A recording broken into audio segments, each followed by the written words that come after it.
En este programa especial que realizamos desde la sede del Ministerio Público, conversando con el doctor Tarek William Saab, fiscal general de la República.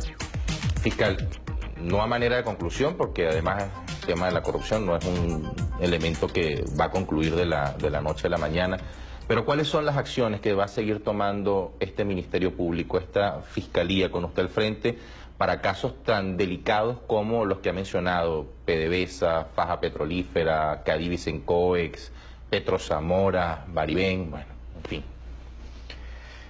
Mira, en el caso de la Faja Petrolífera del Orinoco y lo que hemos ido descubriendo, yo percibo que allí se montó una estructura. Eso es a manera no de conclusión definitiva, pero sí puedo decirte que tengo todos los elementos de que allí se montó una estructura para la corrupción, incluso para causarle daños patrimoniales al Estado, que lo vamos a probar, a comprobar la semana que viene en esta tercera fase de investigación que tenemos en esos temas. Cuando habla de estructura, no sé si el término sea incorrecto, pero pudiéramos hacer un símil casi que con un cartel. Yo diría que, fíjate, la estructura que se armó fue para que efectivamente ocurriera el concierto de funcionario con contratista para delinquir ya de manera obscena, de manera, yo diría, inédita. No creo que haya precedentes, al menos en la historia reciente del país, para que ese desfalco fuese a parar ¿a dónde? ¿Cuál es el paraíso fiscal del desfalco producto de la corrupción petrolera en Venezuela? Los Estados Unidos de América. No te debe extrañar, y yo lo he mencionado otras veces, que una persona que aparece con su empresa, una de las 10 que te mencioné que hemos investigado y auditado, Roberto Rincón, aparece ya negociando judicialmente en los Estados Unidos de América para obtener una libertad a cambio de que ese dinero que le robó a esta ama de casa que nos ve, al campesino, al trabajador, al estudiante, él lo disfrute de manera amponil en los Estados Unidos. Al igual que los hermanos Urbanos Fermín. Allá hay 2 de ellos tranquilamente, viviendo en la opulencia, con aviones, con yates, es decir, Estados Unidos... con dinero de todo esto que te estoy mencionando. O sea, en los Estados Unidos de América, no te estoy hablando viviendo en una provincia del oriente venezolano. No, ellos tienen su residencia fija y sus empresas, han registrado empresas en los Estados Unidos. El gobierno estadounidense, que usualmente sanciona a funcionarios venezolanos, a estos no los ha tocado. Mientras, por ejemplo, en mi caso, se nos revocó la visa de entrar a los Estados Unidos en el año 2001. Correcto. Inicialmente. Luego aparecemos en la llamada orden ejecutiva que emitió inicialmente la ley Clinton, correcto, que ha tenido 3 fases. Ha pasado por Clinton, luego Obama. A nosotros nos tocó estar en la lista de Donald Trump. O sea, nos han dado esa medalla allí, pues, por mantener una postura nacionalista, antiimperialista. Eso no tiene que ver nada con cuestiones de carácter político. Y han habido venezolanos que pagarán eso en la historia de sus conciencias, porque la historia no es hoy, la historia es mañana y pasado, que han ido a entregarle a la CIA, al Pentágono, al Departamento de Estado, las listas, para que casi seamos unos condenados a muerte en la tierra. Calcula tú qué tipo de apátridas son estas personas, ¿no? Y quieren hacerlo a nivel global.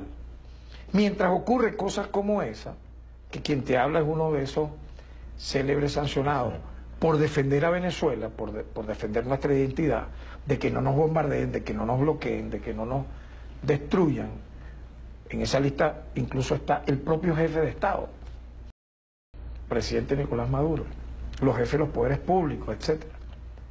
Entonces están estos empresarios delincuentes, que de empresarios no tienen nada, viviendo tranquilo a sus anchas en Brickell.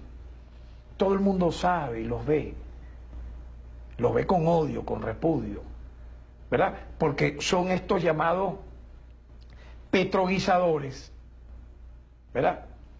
Que defalcaron no solo La Faja, yo diría en otras filiales de PDVSA. Y yo he tenido una tesis, es algo que he pensado, es muy personal esta apreciación, que eso pareciera que fue un plan montado posterior a la nacionalización que decretó Hugo Chávez como presidente de la República. Recuerdo que fue en Anzoátegui el acto, yo era gobernador de Anzoátegui en esa época, en mayo, si mal no recuerdo, o sea, allí sí pudiera ser inexacta la fecha, pero creo que fue en el año 2006, 2007. El acto se hizo en Anzoátegui, en los campos nuestros de allá.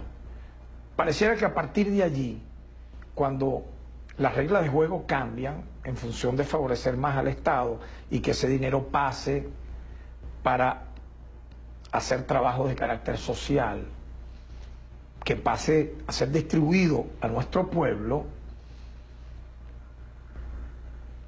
ocurrió una especie de mutación. Gerentes, delincuentes, totalmente entregados al delito, a la corrupción, y antivenezolanos de arriba abajo, gerentes de PDVSA, con empresarios igualmente apátridas, tuvieron como plan hacer una operación a larga escala como esta, otorgar contratos con sobreprecios, obras que no se ejecutaron, declarar emergencias que eran ficticias, para que tengas un ejemplo, sacar un tornillo industrial de una estructura metálica en un campo petrolero, en La Faja, colocarlas y guardarlas en un almacén o en un garaje, decretar la emergencia, entonces de manera irregular, a dedo, solicitar la compra de ese tornillo que te sacaste o cualquier otra estructura metálica, y luego, a un costo de millones de dólares, traer tú del almacén donde lo tenías guardado otra vez eso que te hurtaste y colocarlo, pero eso sí, facturarlo. Oye, mira, sinceramente... Es lo que debería ser un procedimiento normal. Pero entiéndeme, decretar una emergencia falsa, sí, claro, ficticia, simplemente trasegar una estructura metálica de un campo petrolero, de un lugar a otro, y luego decir, no, se rompió, se la robaron, se la llevaron, y luego traerla y darle a la empresa tal o cual, no sé si me entendiste, de manera directa, pero estamos hablando de además una práctica, con la sobrefacturación, de una práctica que se repitió una y otra vez en varios lugares. Entonces, ¿ese dinero dónde está? Claro, fue lavado, alguna de esa plata fue lavada aquí, y por eso estamos incautando bienes. No es la orden de aprehensión nada más, porque son bienes producto del lavado de dinero. Pero la gran parte de ese dinero, de esa fortuna, está en el exterior. Hemos visto, por ejemplo, en República Dominicana, hemos visto en Panamá, hemos visto en Estados Unidos. Se le ha solicitado a esos en países... la trama de Corpoleca ahora aparecen en Europa. Se le ha solicitado a esos países el reintegro del dinero. Entonces, a las allá arcas iba. venezolanas. Futuras acciones.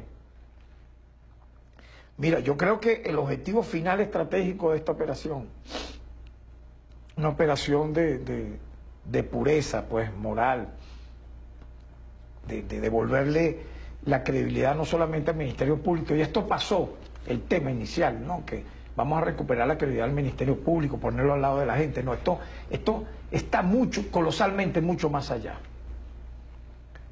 Yo creo que primero es el desmontaje de toda la red de corrupción.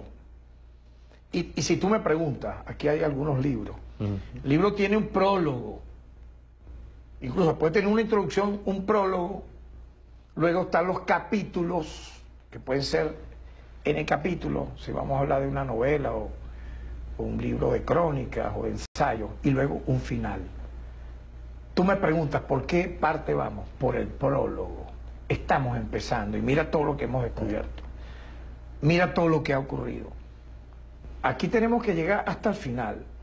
¿Quién fue la mente macabra, que seguramente está fuera de Venezuela, que montó esta estructura y por qué y a cambio de qué, en función de qué, y todos esos empresarios. Mira, porque extrañamente, gran parte de ellos viven en los Estados Unidos y se fueron hace años a Morín. Ah, pero tenía sus representantes legales facturando y facturando y facturando. Entonces, vamos a una tercera fase que va a ser sorprendente porque se ha descubierto algo grave en función del cambio del bolívar al dólar, en función de las contrataciones. No quiero adelantar mucho allí porque forma parte de esa tercera fase. Pero ahora, obviamente, dentro de estas futuras acciones van a aparecer nuevas empresas investigadas, nuevas. Y está la incautación preventiva de los activos. Y, por supuesto, acudir a la legislación internacional para la repatriación de lo que nos robaron, del dinero que nos robaron, producto de esa trama de corrupción asquerosa que no puede tener protegido. ¿Quién puede proteger a un ampón de este nivel? Quien lo proteja, ¿cómo podrá dormir? ¿Cómo su conciencia dirá, oye, no, yo siento que esto es una situación sumamente delicada? Y lo he dicho antes, lo voy a repetir ahora en tu programa.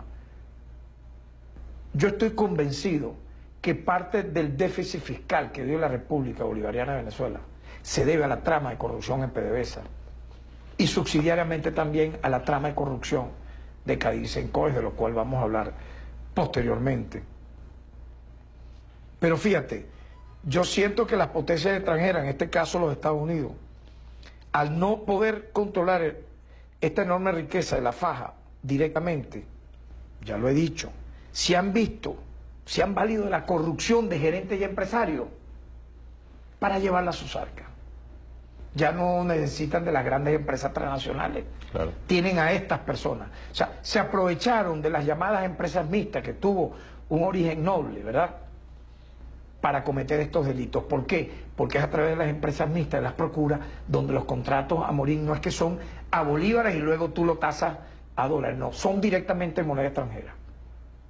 Son directamente en dólares, y por eso yo creo que tenemos que ir hasta el final. Y me da la impresión, para concluirte esta parte del programa, que van a haber tal vez muchas más sorpresas. Porque si entre el 2011 al 2016, aproximadamente, se entregaron 45.000 contratos por un monto de 35.000 millones de dólares, y apenas hemos auditado un poco más de una decena de contratos, y nos hemos encontrado con esta abominable realidad, y calcula tú lo que vamos a seguir viendo a futuro. Vamos a una pausa fiscal. Al regreso, ya venimos a la parte final del programa. Me gustaría conversáramos sobre Cadivicencoes, pero también me gustaría un comentario de su parte sobre lo que ha ocurrido en los últimos días, su presencia en la Asamblea Nacional Constituyente, en el tema de la violencia política que lamentablemente sufrió Venezuela hace algunos meses. Vamos a una pausa y ya regresamos. Recuerden que se pueden comunicar con nosotros a través de la etiqueta numeral Fiscal con Amorín. Ya venimos.